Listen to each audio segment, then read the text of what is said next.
Astaghfirullah.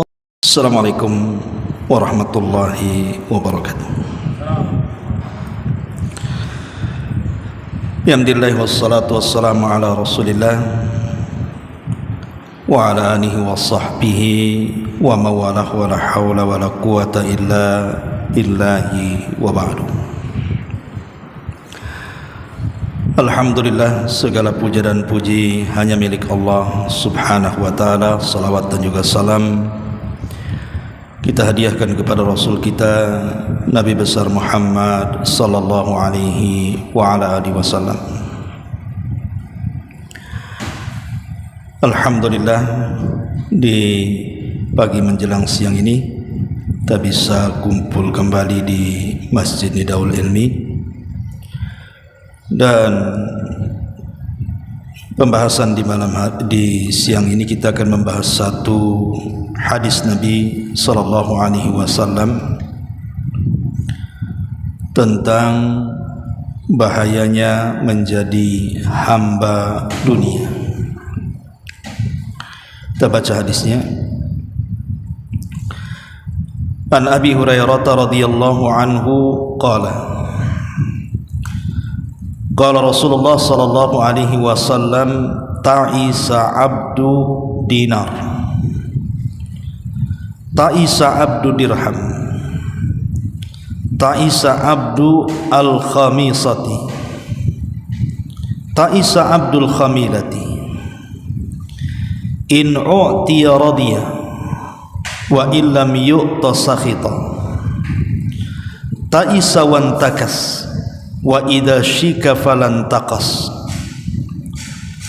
tuba li abdin akhadha bi inani farashihi fi sabilillah, ash'atha ra'sahu mughbiratan qadamah, in kana fil hirashati kana fil hirashah, wa in kana fi saqati kana fi saqati, in ista'dhana lahum yu'dhana lahu, wa in syafa'a lam yushaffa'.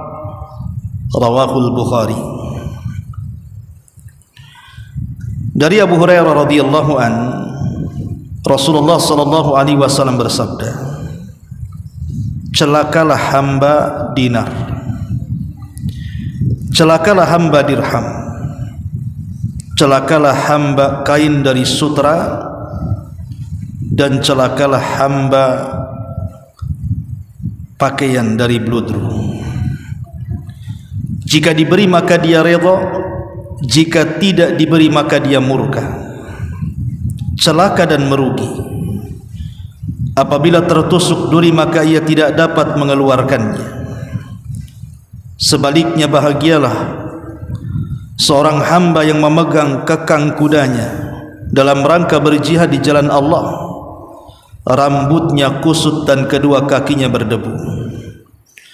Bila ditugaskan berjaga maka ia berada di bagian yang ia berjaga, dan apabila ditugaskan di barisan belakang maka ia berada di barisan belakang.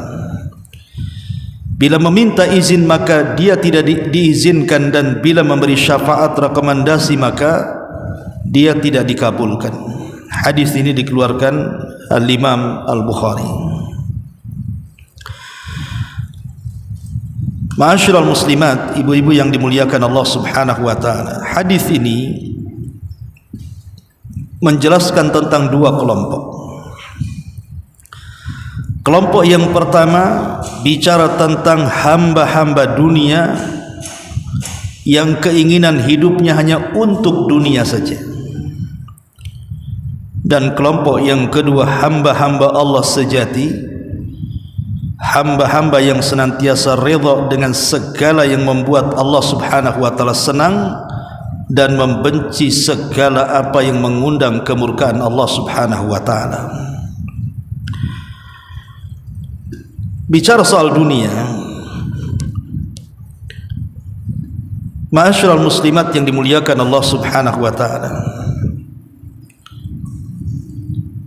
hakikat dunia ini kalau kita merenung sedikit, pertama, dunia ini sesuatu yang sedikit. Allah Subhanahu wa taala berfirman, "Qul mata'ud dunya qalilun." Katakanlah, kenikmatan dunia itu sedikit dan tidak banyak. Dan itu dijelaskan dalam sebuah hadis. Nabi sallallahu alaihi wasallam bersabda dalam hadis Muslim, "Wallah mad dunya fil akhirati illa mithlu ma yaj'alu ahadukum isba'ahu fil yammi falyanzur bima yarji."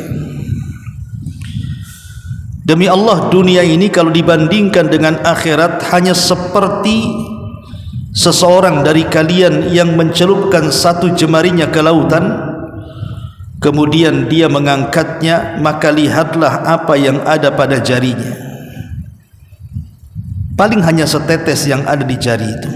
Itulah dunia. Jadi hakikat dunia itu hanya sedikit saja, tetapi hakikat akhirat itu luas seluas-luasnya. Makanya dalam hadis qudsi yang sangat panjang, dalam potongannya Nabi SAW mengatakan, seandainya manusia pertama dan manusia terakhir, kemudian jin dan manusianya berkumpul di sebuah lapangan yang luas, kemudian mereka meminta semua keinginannya kepada Allah Subhanahu wa ta'ala, maka Allah akan berikan semua keinginannya, dan itu seperti jarum pentul yang dipendamkan ke lautan kemudian diangkat. Lihatlah di ujung jarum itu, itulah setetes dunia yang dibagi kepada seluruh manusia, jin dan manusianya. Sementara lautan itulah akhiratnya.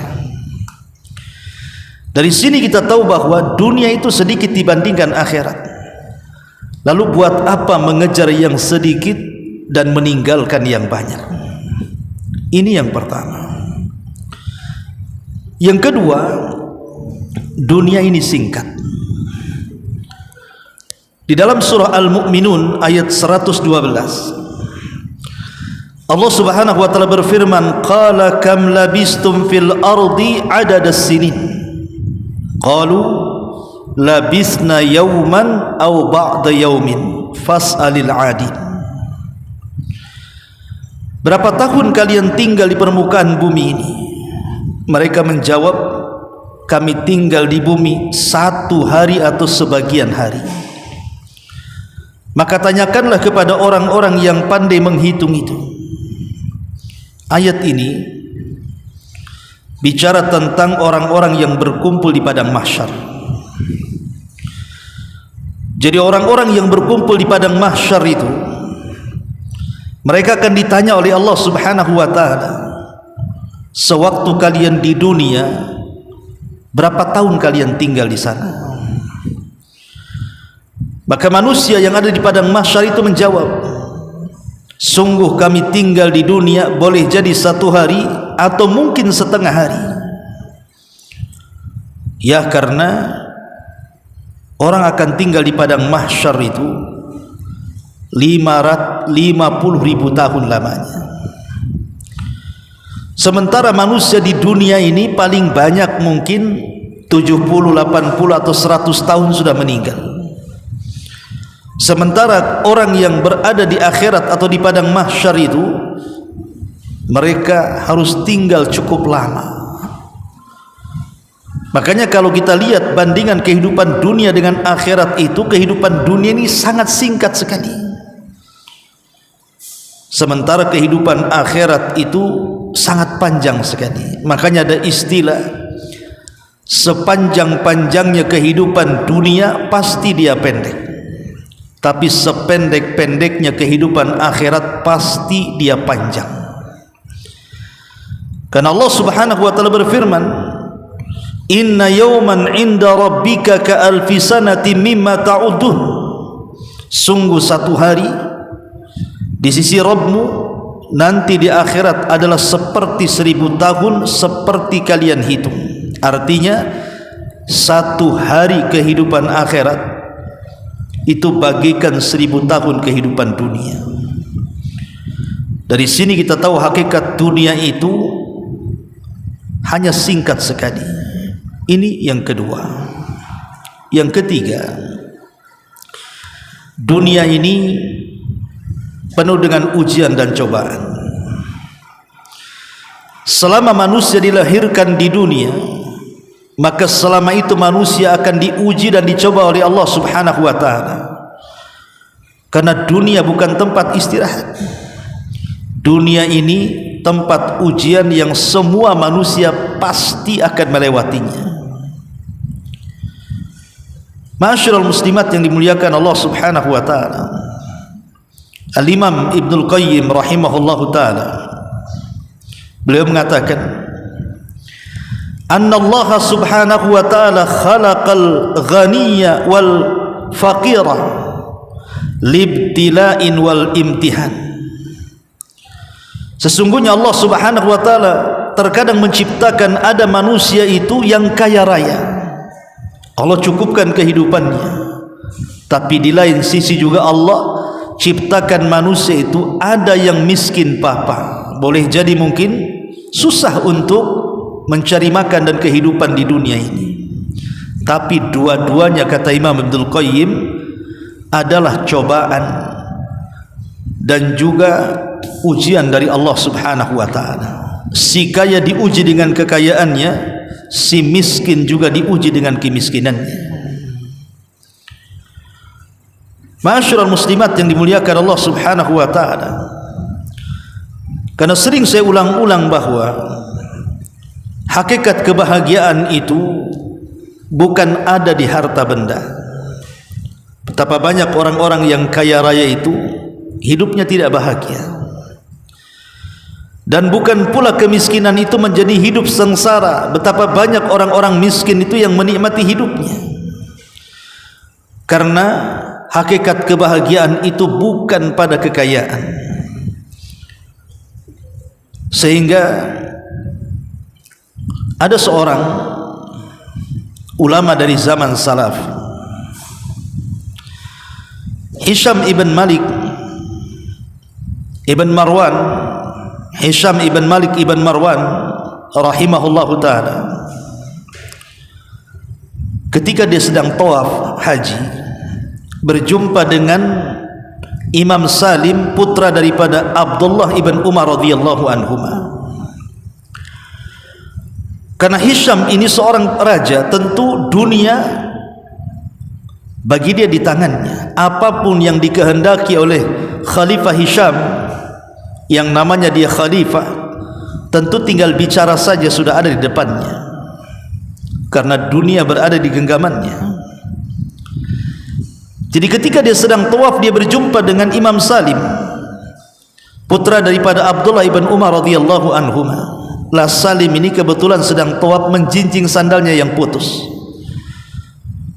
kemudian juga pakaiannya lusuh yang harganya tidak kurang daripada 2 dirham. Jadi Hisham ini merasa kasihan dengan Salim, dan sedang tawaf Hisham mengatakan, "Ya Salim, kira-kira apa yang kau hajatkan dariku? Tinggal bicara, nanti aku akan beri." Tapi tiba-tiba Salim marah kepada Khalifah Hisham dan mengatakan, "Ya Khalifah, apakah harus meminta sesuatu kepada selain Allah sementara kita berada di rumah Allah? Aku tidak akan meminta sesuatu kepadamu." Akhirnya kemudian Hisham pun malu dan terdiam. Selesai tawaf dia mengikuti Salim sampai di luar haram. Dikiranya karena dia mengatakan seperti itu karena berada di depan Ka'bah, sehingga Salim bicara seperti itu. Tapi setelah kemudian di luar Ka'bah, di luar Masjidil Haram, maka kemudian Khalifah Hisham ibn Abdul Malik ini mencoba kemudian bertanya kembali kepada Salim dan mengatakan, "Ya Salim, sekarang kita sudah berada di luar haram. Kira-kira apa yang kau hajatkan dariku, aku akan beri." Tapi sekali lagi Imam Salim mengatakan kepada Khalifah Hisham ini dan mengatakan, "Ya Hisham, apakah yang kau maksud adalah kebutuhan-kebutuhan dunia atau kebutuhan-kebutuhan akhirat?"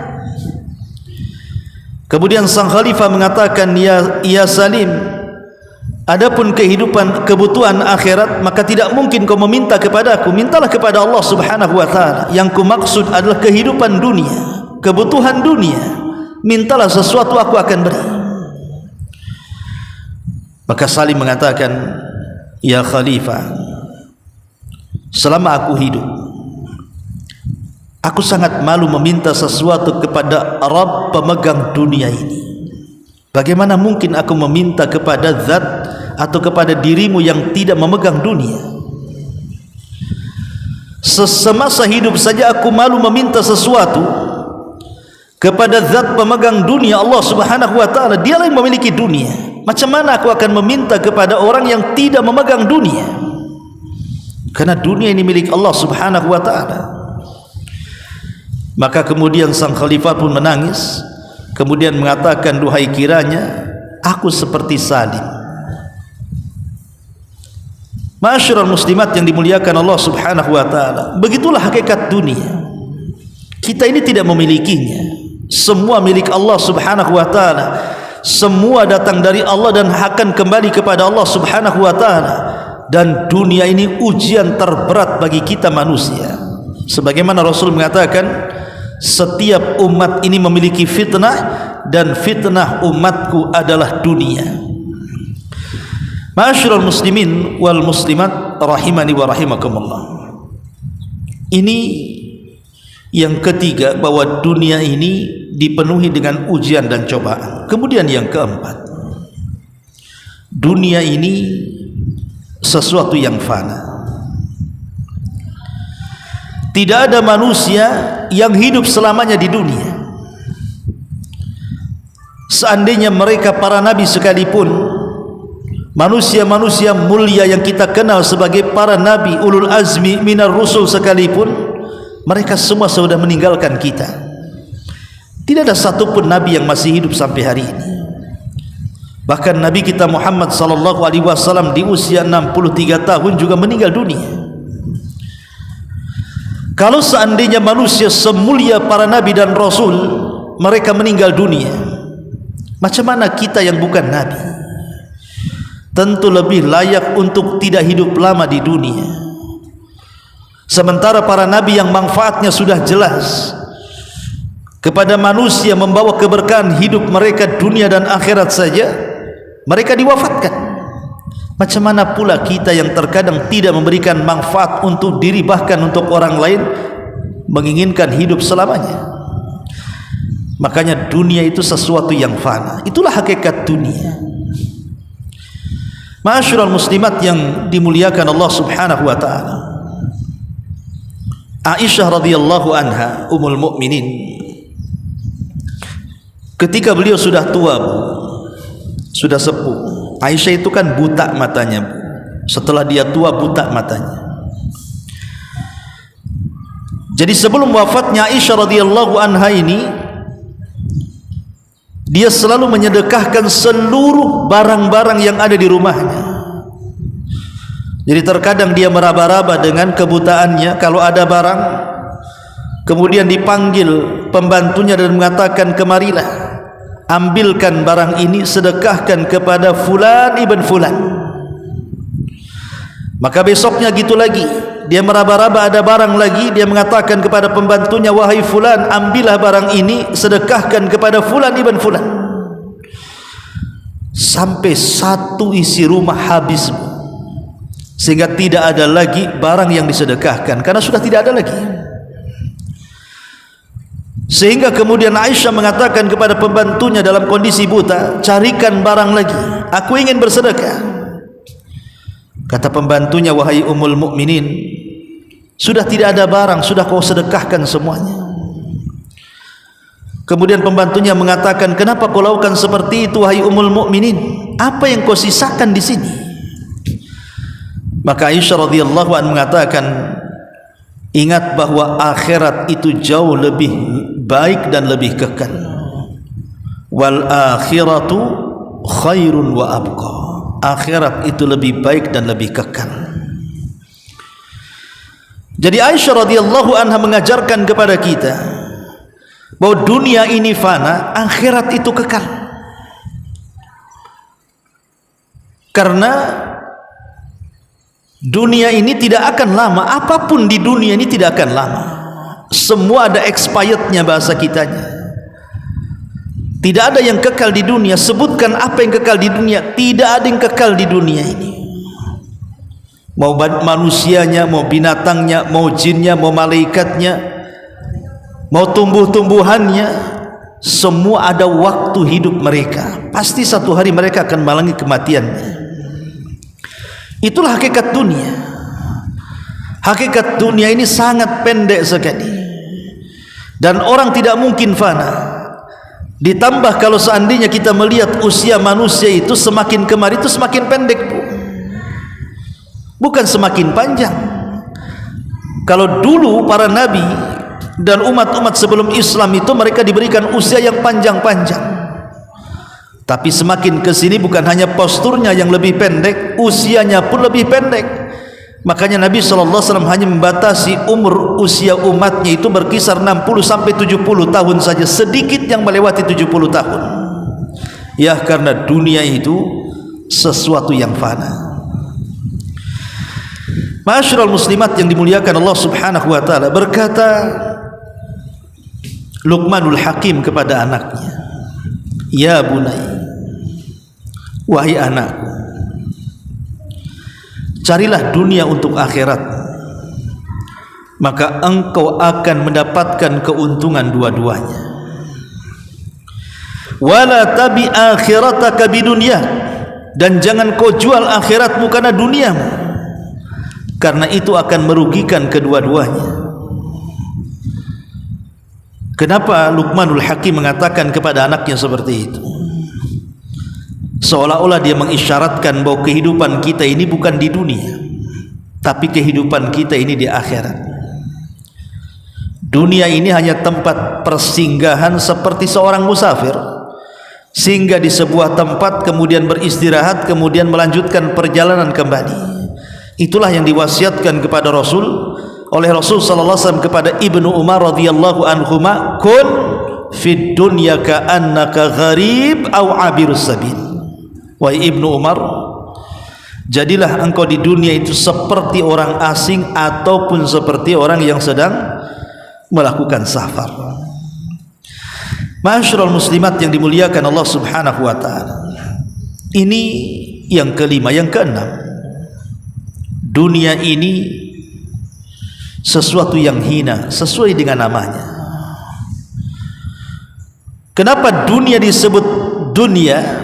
Dalam bahasa Arab dunia itu ad-dunya, karena ad-dunya itu artinya hina. Dunia itu artinya hina, ad-dana'ah.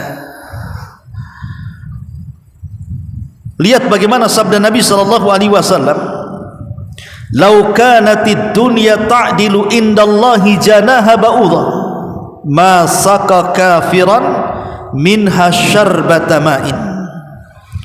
Kalau seandainya dunia ini ada sedikit manfaat di sisi Allah walaupun seperti sayap seekor nyamuk, tentu orang kafir tidak mungkin diberikan kesempatan untuk minum walaupun satu teguk dari air.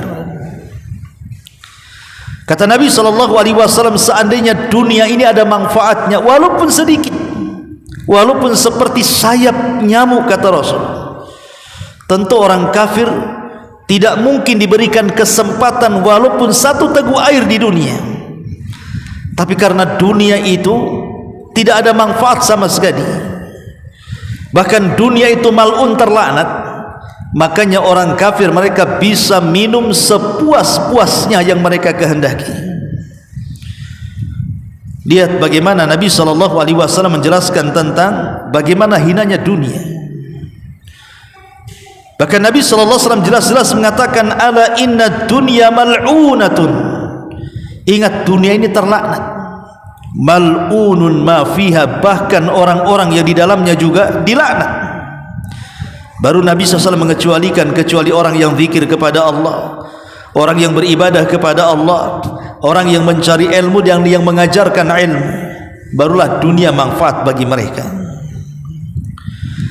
Ma'asyiral muslimat yang dimuliakan Allah Azza wa Jalla, Abu Darda radhiyallahu anhu mengatakan, i'lamu anna qalilan yughnikum khairun min kathirin yulhikum. Ketahuilah bahwa sedikit dunia yang kalian miliki, ketika kalian merasa cukup dengan apa yang diberikan Allah, itu lebih baik dibandingkan banyak tapi melalaikan kepada Allah Subhanahu wa ta'ala. Dunia sedikit tapi menjadikan kita taat, itu lebih baik daripada banyak dunia menjadikan kita bejat. Karena rahasia bejatnya manusia itu ada di dunia, dan itu berdasarkan firman Allah Subhanahu wa ta'ala, kalla innal insana la yatgha an ra'ahu istaghna. Sekali-kali jangan seperti itu. Ketika dunia menguasai dia, maka dia pun melampaui batas. Lihat Qarun, dijelaskan dalam sejarah Qarun itu, dia adalah termasuk kaum daripada Nabi Musa alaihi salam. Orangnya soleh pada awalnya, bahkan dia ahli daripada qiraah Taurat. Jadi dia memiliki suara yang sangat indah sekali Qarun itu, sampai disebut munawwir. Saking indahnya suara Qarun kalau membaca kitab Taurat itu. Jadi diundang kemana-mana untuk membaca Taurat. Satu hari dia datang kepada Nabi Musa alaihi salatu wassalam, minta agar doa-doanya dikabulkan. Akhirnya Nabi Musa mengajarkan kepada Qarun Ismul A'zam, nama Allah yang agung, yang dengan nama itu dia bisa berdoa dan doanya mustajab. Setelah dia menguasai Ismul A'zam, maka dia meminta kepada Allah Subhanahu wa ta'ala untuk dibukakan dunia kepadanya, dan Allah kabulkan permintaannya. Maka dengan sebab itu Qarun menjadi manusia yang paling kaya raya di zamannya. Tapi apa yang terjadi? Ketika dunia dibentangkan kepada Qarun, bukannya dia mengabdi kepada Musa dan memperjuangkan agamanya, justru dia menghina Musa dan hendak membunuhnya. Apa yang terjadi? Maka Allah Subhanahu wa ta'ala katakan, fa khasafna bihi wa bidarihi al-ardh. Kami tenggelamkan Qarun dan seluruh kekayaannya. Itulah dunia. Rahasia bejatnya manusia itu ada di dunia. Ma'asyiral muslimat yang dimuliakan Allah Subhanahu wa ta'ala. Dan yang terakhir, hakikat dunia, dunia ini adalah diciptakan oleh Allah untuk menjadi fitnah. Untuk menjadi fitnah. Betapa banyak kemudian orang-orang terfitnah dengan dunia, sehingga ketika kemudian dia mencari dunia itu tidak pandang bulu apakah yang halal, apakah yang haram, ataukah yang boleh, ataukah yang tidak boleh, apakah yang baik, ataukah yang tidak baik, semua dia ambil. Nabi SAW mengatakan, ya'ti 'alan nasi zamanun la yubalil mar'u bima akhadal mal aminal halali am minal harami. Akan datang zamannya, kata Rasul, manusia tidak akan peduli lagi soal mencari dunia, apakah yang dicarinya halal ataukah yang dicarinya haram. Maka manusia sudah tidak peduli lagi, dan zaman itu sudah ada hari ini. Lihat hari ini orang-orang yang mencari harta, nggak peduli mereka, yang penting kaya. Mereka mau menipu, tidak merasa bahwa dia sedang menipu. Mereka mengejar dengan riba, dia tidak peduli kalau riba itu dosa besar. Mengambil hak orang lain dengan cara mengurang-urang takaran, timbangan, meteran, atau curang dalam dagang, nggak peduli, yang penting untung banyak. Begitulah kondisi dunia memfitnah manusia, sehingga ketika mencari dunia sudah tidak peduli. Atau bentuk fitnah dunia itu al-mubalaghatu fil ishtighal, berlebih-lebihan ketika menyibukkan diri dengan dunia. Ada orang-orang itu yang dicari memang halal bukan haram. Dia tidak menipu orang, dia tidak memakan riba, dia tidak mengurangi takaran, timbangan, meteran, atau curang dalam dagangan. betul-betul dia halal dia yang cari, tetapi dia terlampau berlebih-lebihan. Dia menghabiskan waktu hanya untuk mengejar dunia, lupa pula dengan akhiratnya, lupa dengan salatnya, lupa dengan ngajinya, lupa dengan zikirnya, lupa dengan Qur'annya, lupa dan begitu seterusnya. Lah ini juga bagian daripada fitnah. Atau bagian daripada fitnah dunia itu al-ghulu fi mahabbatid dunya, terlampau cinta dengan dunia sehingga bakhil. Ada orang-orang yang bakhil karena melampaui kecintaan dia kepada dunia dibandingkan kepada Allah Subhanahu wa taala. Sebagaimana Allah Subhanahu wa taala mengatakan, "Wa man yuqashuha nafsi faulaika humul muflihun." Orang-orang yang mereka mampu melawan rasa kikirnya, maka mereka termasuk orang-orang yang beruntung. Tapi sebaliknya, orang-orang yang kikir karena terlampau cinta dengan dunianya, maka mereka termasuk orang-orang yang rugi. Ma'asyiral muslimat yang dimuliakan Allah Subhanahu wa taala, Al-Imam Asy-Syafi'i rahimahullahu taala sampai mengatakan, "Man ghalabat alaihi shiddatus syahwah li hubbil hayati alzamathul ubudiyyatu li ahliha." Barang siapa yang terkalahkan syahwat dengan syahwat kecintaan dia kepada dunia, maka syahwat itu akan melazimkan, mengharuskan dia menyembah dunia tadi. Orang kalau sudah cinta dunia, lama-lama disembah tuh dunia tuh. Orang kalau menyembah syahwat, lama-lama dia mencintai syahwat dan menyembah syahwatnya. Itulah yang dimaksud hadis yang kita baca ini, ta'isa abdud dinar wa ta'isa abdud dirham. Celaka hamba dinar dan hamba dirham. Ma'asyiral muslimin yang dimuliakan Allah, muslimat yang dimuliakan Allah Subhanahu wa taala. Maka bagian daripada fitnah dunia adalah melampaunya kecintaan sehingga hati terpaut dengan dunia. Dan yang keempat, bagian daripada fitnah dunia, terkadang dunia ini membutakan mata dia. Dia tidak bisa memandang mana hak mana batil. Dia tidak bisa memandang mana yang benar mana yang salah, karena tertutup dengan dunianya.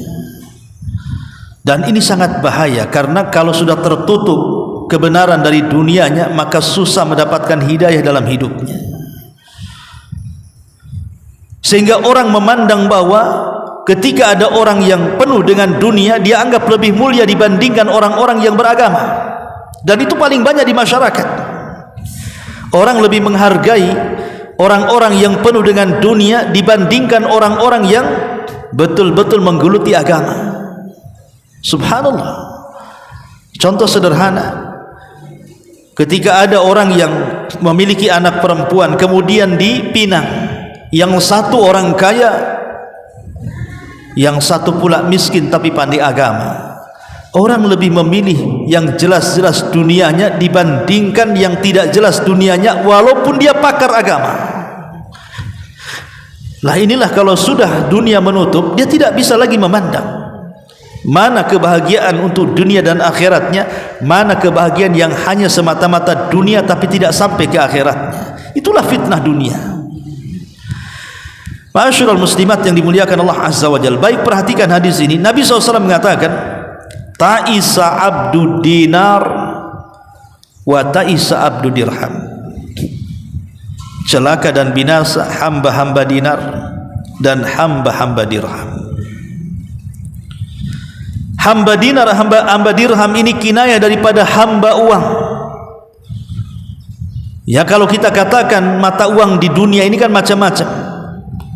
Bisa rupiah, bisa ringgit, bisa dolar, bisa euro, bisa real, macam-macam. Bisa junai dan begitu seterusnya.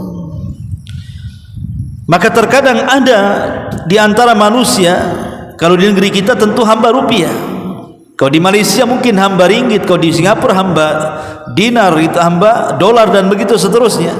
Apa maksudnya di sini?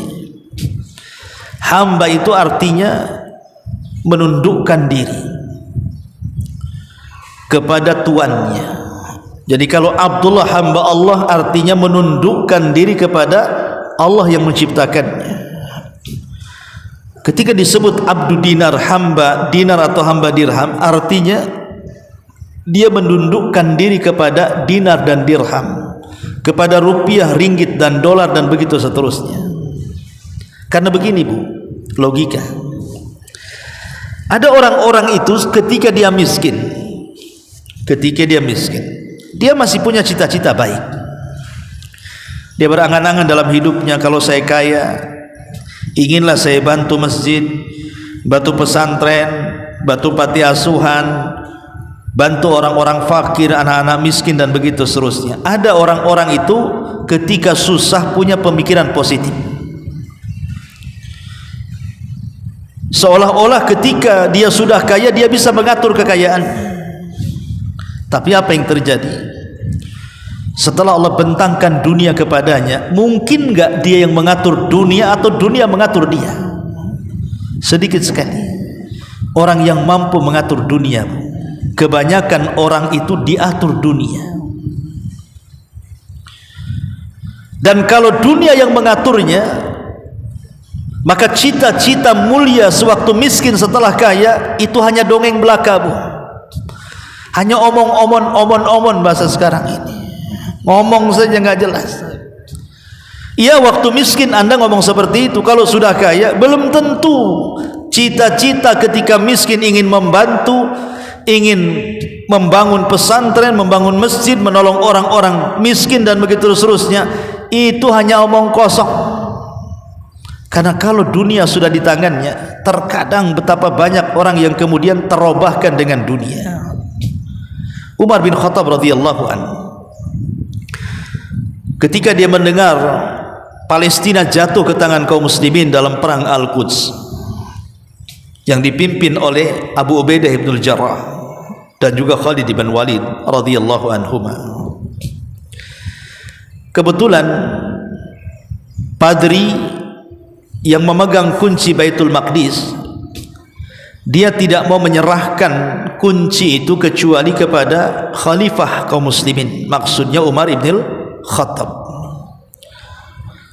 Akhirnya kemudian Umar pun datang dengan Aslam pembantunya, berdua saja dari kota Madinah menuju Palestina. Subhanallah, berani dia berdua saja, padahal dia pemimpin kaum muslimin kan. Dia tidak takut di jalan dicegat orang dan begitu seterusnya kan. Tapi itulah Umar bin Khattab. Ketika sampai di Syam, di Palestina, maka dia bertanya kepada orang-orang, di mana tenda pemimpinku Abu Ubaidah ibnul Jarrah. Akhirnya kemudian orang-orang mengantar Umar ibnul Khattab radhiyallahu anhu ke tendanya panglima perang Abu Ubaidah ibnul Jarrah radhiyallahu anhu, satu di antara 10 sahabat yang dijanjikan masuk surga itu. Ketika masuk kepada tendanya, rupanya di tenda jenderal perang Abu Ubaidah ibnul Jarrah itu tidak ada satupun barang berharga di situ. Aneh, seorang jenderal yang sudah mengalahkan negeri-negeri dan negara-negara, dia tidak pernah mengoleksi barang-barang mahal di tendanya. Kosong, tidak ada apa-apa. Kemudian Umar bin Khattab radhiyallahu an ingin menguji lagi. Dia bertanya kepada pengawalnya dan mengatakan, coba tanya apa yang dimakan Abu Ubaidah dengan apa yang dimakan prajurit perang yang ada di sini.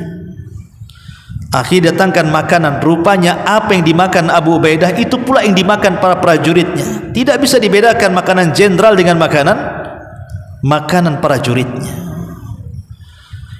Maka Umar bin Khattab radhiyallahu anhu ketika berjumpa dengan Abu Ubaidah, dia menangis dan mengatakan, ya Abu Ubaidah, kulluna ghayyaratna dunya illa anta ya Abu Ubaidah. Wahai Abu Ubaidah, kami semua terobahkan dengan dunia kecuali engkau. Kami semua dirobah dengan dunia kecuali engkau wahai Abu Ubaidah. Subhanallah. Umar mengatakan kulluna, kita semua. Ini yang mengatakan Umar radhiyallahu anhu, manusia terbaik kedua setelah Abu Bakar, setelah Nabi. Dia mengatakan kulluna ghayyaratna dunya, kami semua terubahkan dengan dunia kecuali engkau wahai Abu Ubaidah. Kalau Umar saja mengatakan kami semua terubahkan dunia, apalagi kita yang ketika miskin berangan-angan bercita-cita kalau sudah saya kaya saya akan begini dan begitu. Kedabru saja bahasa saya itu, nggak jelas omongannya. Karena kalau sudah kaya pasti dunia akan merubah dia, bukan dia yang merubah dunia. Masyarul muslimat yang dimuliakan Allah Azza wa Jalla, kalau dahulu di zaman Bani Israel ada orang namanya Bal'am ibn Ba'urah, orang yang termasuk abid min ubadi Bani Israel, terkalahkan dengan dunia dan mati su'ul khatimah, apalagi kita. Maka kalau beramal itu tidak usah nunggu kaya, sebab kalau sudah kaya belum tentu dia beramal. Sekarang inilah yang kita hadapi. Karena kata Imam Hasan Al-Basri rahimahullahu ta'ala, waktu yang sudah lewat tidak mungkin kembali, waktu yang akan datang belum tentu kita akan sampai di waktu itu. Maka yang memungkinkan waktu sekarang yang sedang kita jalani, itulah beramal saleh. Masyarul muslimat yang dimuliakan Allah subhanahu wa ta'ala. Makanya kemudian Nabi SAW mengatakan ta'isa abdu dinar wa ta'isa abdu dirham, celaka hamba dinar, hamba dirham, hamba rupiah, hamba dolar, hamba-hamba yang lainnya. Karena betapa banyak orang yang terobahkan kehidupan akhiratnya karena dunia yang dimilikinya. Betapa banyak orang baik jadi jahat setelah punya dunia. Betapa banyak orang saleh jadi toleh karena dunia. Bahkan dunia ini merusak segalanya. Suami istri bisa bercerai gara-gara dunia. Teman yang akrab yang baik bisa bermusuhan gara-gara dunia. Ahli waris bisa bunuh-bunuhan karena dunia. Dan begitu seterusnya. Ya. Makanya jangan sampai kemudian kita hambakan diri kita ini dengan dunia. Dengan cara apa? Cukuplah dunia ini diletakkan di tangan kita, jangan sampai masuk ke hati kita. Itulah yang disebut dengan zuhud artinya. Zuhud itu meletakkan dunia di tangan dan tidak meletakkan dunia di hati. Hati ini fokus untuk Allah. Makanya Hasan al-Imam Sufyan al-Thawri rahimahullahu ta'ala, Sufyan al-Thawri rahimahullahu ta'ala pernah ditanya, wahai Imam, Sufyan ini kan orang kaya raya dan dia juga ulama. Kemudian dikatakan kepada Imam Sufyan al-Thawri, ya Imam, engkau ini selalu bicara tentang pentingnya zuhud di mimbar-mimbar, sementara engkau kaya. Seolah-olah orang yang bertanya ini tidak paham makna zuhud, dan dia pahami kalau zuhud itu harus miskin, harus compang-camping, harus tidak punya uang, mungkin begitu. Sehingga dia bertanya kepada Sufyan al-Thawri, engkau ini kaya raya tapi engkau bicara zuhud. Maka Sufyan al-Thawri mengatakan, kenapa aku harus kaya? Kata Sufyan al-Thawri, supaya aku tidak menjilat pemerintah. Kalau aku miskin bisa saja aku menjilat pemerintah, dan aku tidak bisa mengucapkan kalimat yang hak kepada pemerintah. Ketika sudah menjilatkan susah untuk menasihati karena sudah terjilat dia. Kemudian kata Sufyan al-Thawri, adapun zuhud adalah meletakkan kekayaan di tangan dan tidak meletakkan kekayaan di hati. Sebab kalau seandainya kekayaan diletakkan di hati kita, jangan cerita uang triliunan atau miliaran, ratusan ribu saja kalau hilang, itu kayak kiamat bangkit dari kuburan tuh. Pamannya ibu kehilangan dompet, wah kayak kiamat tuh. Udah kayak dunia ini menimpa dia kan gitu. Tapi kalau seandainya kekayaan itu diletakkan di hati, datang ke tangan, pergi berpindah tangan. Jadi kalau datang kekayaan itu hanya sebatas di tangan. Kalaupun pergi itu hanya berpindah dari tangan. Maka hati tidak akan terpengaruh dengan kekayaan yang datang dan pergi itu. Tapi kalau kekayaan diletakkan di hati, maka datang kekayaan itu akan menjadi cinta dan ketika pergi akan menjadi sedih. Itu kalau diletakkan di hati. Tapi kalau diletakkan di tangan, ya hanya sebatas datang ke tangan dan pindah dari tangan ke tangan, itu saja. Supaya kita tidak menjadi hamba dinar. Memang agak sulit gitu ya untuk menjauhkan kita dari harta kalau harta sudah depan mata. Tapi yang jelas bahwa seorang muslim itu harus setiap hari belajar zuhud. Belajar zuhud supaya kalau kehilangan sesuatu dari dunia, sedihnya tidak melampau, dan kalau datang kekayaan pun bahagianya tidak membuat dia lupa diri. Masyarul muslimat yang dimuliakan Allah Subhanahu wa taala. Kemudian Nabi SAW mengatakan, ta'isa abdul khamisah wa ta'isa abdul khamilah. Celaka hamba busana, hamba pakaian. Dan ini khusus kepada kaum hawa ya. Sebab kalau bapak-bapak sih nggak peduli dengan pakaianmu. Kadang-kadang satu minggu itu aja nggak ganti-ganti. Itu juga pakaian kerja, itu juga pakaian sholat, itu juga pakaian tidur. Itu bapak-bapak. Dia nggak peduli dan nggak tertarik juga dengan pakaian yang dipakai kawannya. Tanyalah suami-suami ibu, kalau kawannya punya pakaian bagus dipakai, nggak mungkin ngelirik-lirik pakaian. Ini dari mana, beli di mana, tokonya di mana, berapa harganya, nggak ada bapak-bapak itu. Yang suka tanya pakaian itu ibu-ibu. Kalau kawannya ini pakai pakaian bagus, kemudian juga branded ataupun mungkin bawa tas, bawa apa, pasti ada lirikan mata. Cantik nih pakaiannya, beli di mana? Online ya, COD. Berapa harganya? Berapa hari datangnya? Bisa nggak saya kasih nomor telepon penjualnya? Nawar bisa nggak ya? Itu kadang-kadang itu yang begitu tuh perempuan tuh. Makanya saya pastikan Bu, di rumah lemari ibu lebih banyak dibandingkan lemari bapak kan? Lemari ibu itu pasti 3 tuh pintunya tuh. Kalau bapak itu 1 udah separuh tuh, karena separuhnya diambil juga untuk ibu kan. Itu menunjukkan bahwa yang suka ngoleksi pakaian itu biasanya ibu-ibu. Bapak-bapak itu jarang koleksi pakaian kan. Tidak mengapa ibu itu membeli pakaian baru, tidak ada masalah. Karena Rasul mengatakan, apakah orang itu dikatakan sombong wahai Rasul ketika menggunakan pakaian baru, sendal baru dan begitu seterusnya? Kata Rasul, tidak. Sombong itu, kata Rasul, ketika merendahkan orang dan menolak nasihat. Artinya tidak dilarang. Cuman yang jadi masalah, terkadang ada seorang akhwat itu lupa diri. Otaknya itu hanya pakaian saja. Kalau dia pegang handphone, dia tidak pernah lihat YouTube pengajian, dah. Atau mungkin dia lihat di Google artikel-artikel yang perlu dibaca dari akidah, fikih atau enggak.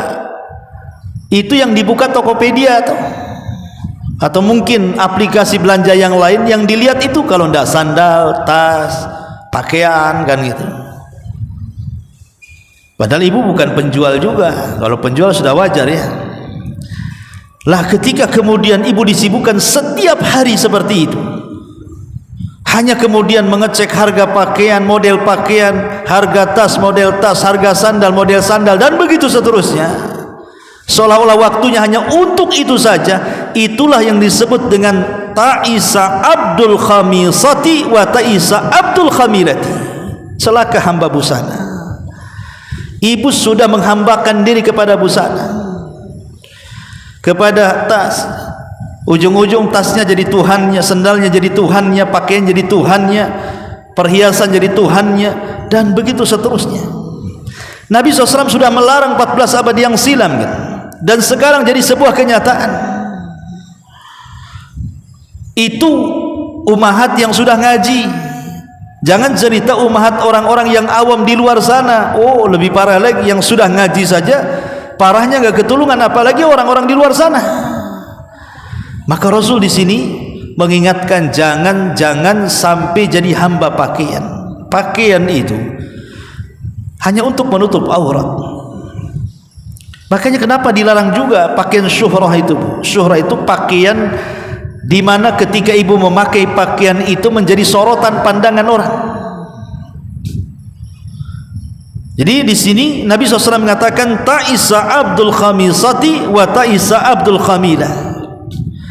Kemudian Nabi SAW mengatakan in u'tiya radhiya wa illam yu'ta sakhita. Kalau dia diberi maka dia senang, kalau tidak diberi maka dia murka. Ada orang-orang yang seperti ini dalam kehidupan dunia ini. Ada orang yang suka menengadahkan tangan di bawah dan tidak suka memberi tangan di atas. Kan ada orang-orang yang kita katakan mengemis, meminta-minta, berpangku tangan kepada hidupnya orang. Kalau dikasih senang dia kan, tapi kalau dikasih dia murka. Padahal sebaik-baik rizki itu adalah yang dicari dengan keringatnya. Lihat para nabi, mereka mencari rizki dengan keringatnya. Bahkan ada sebagian para nabi itu mereka ke hutan cari kayu bakar, diikat, dijual. Bahkan ada di antara mereka penggembala kambing seperti Nabi SAW, penggembala kambing dengan upah yang sangat sedikit, alal qararit kata hadis itu. Luar biasa, ya. Ma'asyiral muslimat yang dimuliakan Allah Subhanahu wa taala. Sebagian para ulama ketika mensyarah kalimat ini dikatakan idza a'tahu Allahu syai'an rubbama yafrah lidzalik wa yansyarih sadrahu, wa idza ma a'tahu Allahu qala rabbi ahanan sakhita ala rabbi wa sakhita ala al-qada'i wal qadari. Mana yang pertama? Maknanya kalau dia diberi dia ridha, kalau tidak diberi dia murka. Artinya boleh jadi ketika Allah Subhanahu wa taala mudahkan rizkinya sehingga Allah bentangkan kekayaannya, dia pun meyakini oh Allah sedang memuliakan aku, katanya Rabbi akraman. Tapi kalau seandainya disempitkan rizkinya, maka dia mengatakan Rabbi ahanan, Rabbku sedang menghinakan aku. Ada orang yang seperti ini, Bu. Dulu pernah saya ceritakan, saya pernah ketemu orang, Bu. Orang sudah tua sekali. Orang ini enggak sholat, enggak pernah sholat, sudah tua, tapi dunia mudah bagi dia. Jadi dia cerita sama saya, rasanya Allah ini sedang memuliakan saya, nak, katanya. Jadi saya tanya, Bu, apa yang Allah muliakan kepada ibu? Iya, dulu saya punya suami pertama luar biasa, dia pedagang sampai punya toko banyak. Setelah meninggal semua warisannya diberikan kepada saya. Kemudian setelah itu saya menikah lagi, suami saya orang kapal, nak, katanya. Itu tiap bulan dia ngirim duit, jarang pulang badannya, uangnya sering pulang.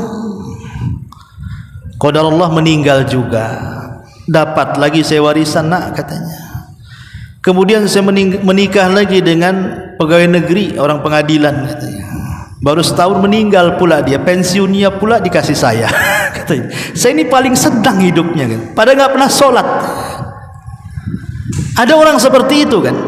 Dia sangka dengan Allah memudahkan rizki dia, hidup dia kemudian dimuliakan Allah. Tidak, itu istidraj namanya. Istidraj itu artinya Allah lapangkan selapang-lapangnya rizkinya di atas kemaksiatan yang disukainya. Sampai pada waktunya, namanya istidraj itu pasti ada waktunya. Hartanya akan hilang atau dia meninggalkan hartanya. Dan nanti pada hari kiamat dia harus mempertanggungjawabkan semua perbuatannya di hadapan Allah. Tidak di dunia, di akhirat. Itulah istidraj. Ma'asyiral muslimat yang dimuliakan Allah Subhanahu wa taala. Makanya dari sini pemahaman pertama, ada orang-orang yang diberikan rizki oleh Allah, dia merasa bahwa Allah sedang memuliakannya, dan kalau disempitkan rizkinya Allah sedang menghinakannya. Lah ada orang yang seperti itu, padahal tidak demikian. Yang namanya kekayaan itu bukan tanda cinta, atau kefakiran itu bukan tanda benci. Qarun kaya, Sulaiman juga kaya.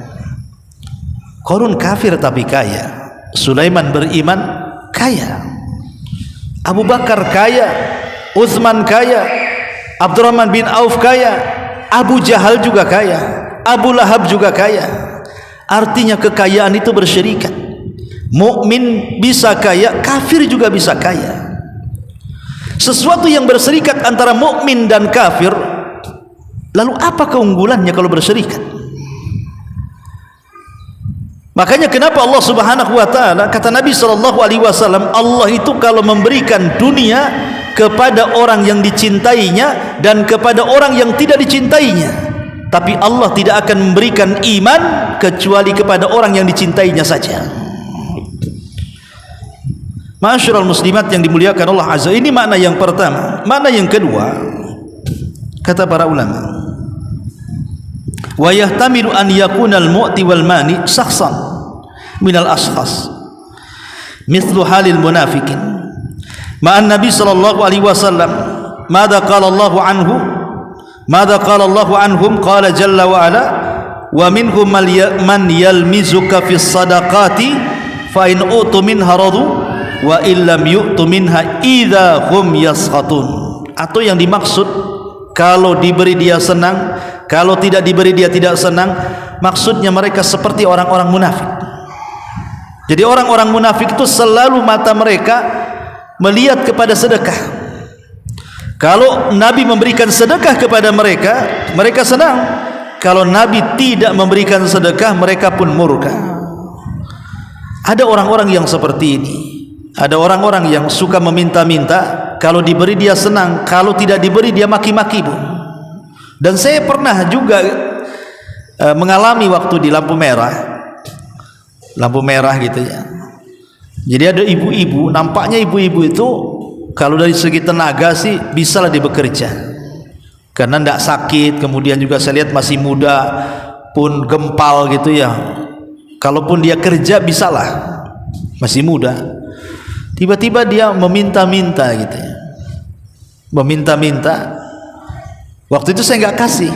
Wah, dimaki-maki, Bu, dimaki macam-macam, ngomong apa itu, saya langsung tutup kaca mobil. Ada orang-orang yang maksa ketika minta tuh, padahal dia kekar gitu ya. Lain kalau dia udah nenek-nenek ya, kasihan gitu kan, tidak dirawat, mungkin kita kasihan, kita beri mereka. Tapi orang-orang yang tampilannya kuat, nggak usah diberi, Bu, biar mereka bekerja, biar tidak biasa meminta-minta ya. Ma'asyiral muslimat yang dimuliakan Allah Azza wa Jalla, ta'isa abdu dinar wa ta'isa abdu dirham wa ta'isa abdul khamisati wa ta'isa abdul khamilati in u'tiya radiya wa illam yu'ta sahid. Kemudian Rasul mengatakan ta'isa wan takas wa idza syika falan takash. Celaka dan merugi apabila ditusuk duri, maka dia tidak dapat mengeluarkannya. Artinya orang seperti ini kalau hidupnya hanya menghambakan diri kepada dunia, maka dia akan sulit keluar dari situ. Seperti duri yang menancap, susah untuk dicabut. Tetapi kata Rasul, tuba li abdin, berbahagialah bagi seorang hamba akhadha bi inani farasihi fi sabilillah. Bahagialah seorang hamba yang memegang kekang kudanya dalam rangka berjihad di jalan Allah Subhanahu wa taala. Ash'atha ra'sa mughbiratan qadamah, kepalanya penuh dengan debu, kemudian juga kedua kakinya penuh dengan debu. In kana fil hirashati kana fil hirashah wa in kana fi saqati kana fi saqah. Kalau ditugaskan di garda terdepan dia siap saja, kalau ditugaskan di garda paling belakang dia siap saja. Orang ini tidak dikenal orang. Kalau dia meminta izin tidak diberikan izin, kalau minta pertolongan tidak akan ditolong, karena orang tidak kenal siapa dia. Ada di masyarakat kita orang-orang yang susah, orang-orang yang miskin, yang kita tidak tahu. Rupanya di balik kemiskinannya, kesusahannya, dia rupanya ahli tahajud, ahli baca Quran, ahli ibadah, ahli sedekah. Orang tidak tahu kecuali dia dengan Allah Subhanahu wa taala saja. Jadi ada hamba-hamba Allah itu yang secara dunia mungkin tidak ada, tapi mereka hamba-hamba Allah yang sangat mulia. Karena Allah Subhanahu wa taala tidak pernah memandang rupa ataupun harta kita. Yang Allah pandang itu hati dan amal kita. Innallaha la yanzuru ila suwarikum wala ila amwalikum walakin yanzuru ila qulubikum wa a'malikum. Seperti di sini ada para mujahidin itu yang tidak dikenal kepahlawanannya, tapi dia nurut kata jenderalnya, suruh depan di depan, suruh belakang di belakang, dan dia hanya mencari ridha Allah Subhanahu wa taala. Belum tentu seorang jenderal lebih besar pahalanya dalam jihad dibandingkan prajurit biasa yang kemudian disap paling bawah, atau sebaliknya. Sama, belum tentu orang kaya lebih mulia dibandingkan orang miskin, ataupun sebaliknya. Ma'asyiral muslimat yang dimuliakan Allah Subhanahu wa taala, maka hadis ini mengajarkan kepada kita ada dua kelompok. Yang satu mereka adalah hamba-hamba Allah, dan yang satu mereka adalah hamba-hamba dunia. Maka Ali radhiyallahu anhu mengatakan, jadilah kalian hamba-hamba akhirat, jangan pernah menjadi hamba-hamba dunia. Inilah diantara penjelasan singkat dari hadis ta'isa abdu ad-dinar, celaka hamba dinar. Wallahu a'lam bishawab. Sampai di sini, mudah-mudahan ada manfaatnya. Tapi sebelum saya tutup, kalau ada yang mau bertanya, silakan.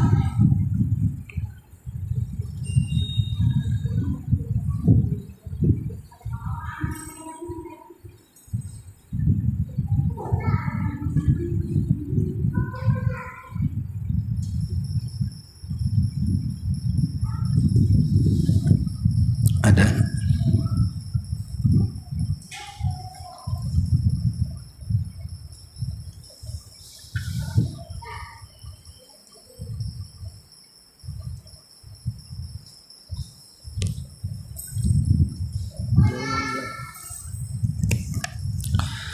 Bismillah, assalamualaikum warahmatullahi wabarakatuh. Ustadz, bagaimana hukumnya kita menjual buah mangga yang ditaruh di depan rumah di perumahan tapi sudah memakan badan jalan? Ustadz, bagaimana hukumnya kita menjual buah mangga yang ditaruh di depan rumah di perumahan tapi sudah memakan badan jalan? Maksudnya dia tumbuh di samping jalan gitu ya. Tapi yang nanam ibu kan, bukan jalan kan? Bukan, maksudnya pemerintah yang nanam, tiap jalan dikasih penghijauan kan Bu? Ya kalau ibu yang nanam, tapi kan itu di tanah pemerintah, masuk ke rol jalan maksudnya itu kan, maka tidak ada masalah. Kalau ibu yang nanam ya, ibu yang nanam, ibu yang rawat sampai dia besar. Tapi kalau nanti pemerintah mau mengambil alih jalan itu karena itu rol jalan, jangankan pohon mangga, rumah ibu pun harus dikasih ya. Jadi sementara ya tidak ada masalah kan ibu yang nanam di situ, insya Allah tidak ada masalah. Tapi sekali lagi ibu harus memperhatikan mangganya. Jangan ketika panen ibu ngaku itu mangga ibu, ketika belum berbuah sampahnya sampai ke tetangga bilang itu mangga jalan. Nah, ini kan nggak boleh Bu ya. Kalau sampahnya ganggu tetangga bilang itu kan hidup sendiri di jalan, salahkan jalan lah kan ya. Tapi ketika panen ini mangga aku katanya, janganlah Bu ya. Ya betul-betul ibu rawat lah kan, itu kalau mangga ibu ya dirawat. Kalau memang sampahnya ke tetangga ya ibu bersihkan supaya menunjukkan kepemilikan. Tetapi yang jadi masalah Bu, jangan masuk dalam hadis Nabi SAW, la dharara wa la dirar.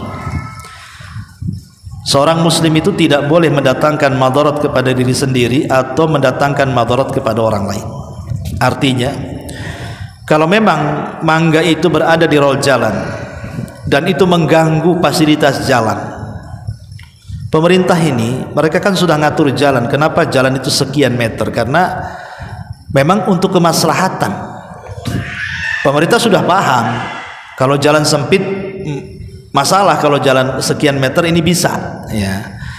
Jadi kalau seandainya jalan itu kemudian mengganggu orang, pohon mangga kita loh mengganggu orang, dengan hidup di tepi jalan dan masuk pada rel jalan itu, maka kita sudah memadaratkan pengguna jalan namanya. Sementara hadis Nabi SAW mengatakan bahwa selemah-lemah iman itu adalah imatatul adza anit thariq, membuang hal-hal yang bisa mengganggu manusia di jalan raya.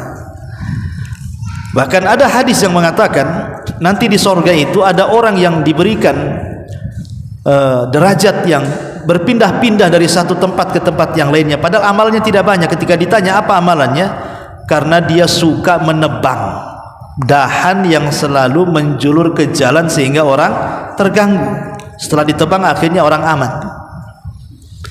Jadi lihat kondisinya Bu ya. Jadi kalau seandainya mangga itu membahayakan orang, akhirnya jalan jadi sempit, jadi orang terganggu, sebaiknya ditebang, karena kita tidak boleh membahayakan orang.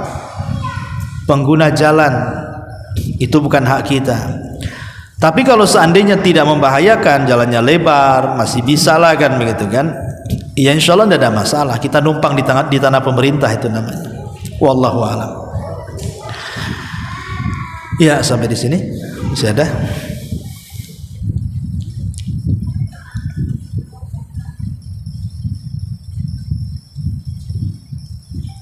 Baik, kalau enggak ada kita tutup. Subhanaka bihamdika asyhadu an la ilaha illa anta astaghfiruka wa atubu ilaik. Allahu taala alam. Assalamualaikum warahmatullahi wabarakatuh.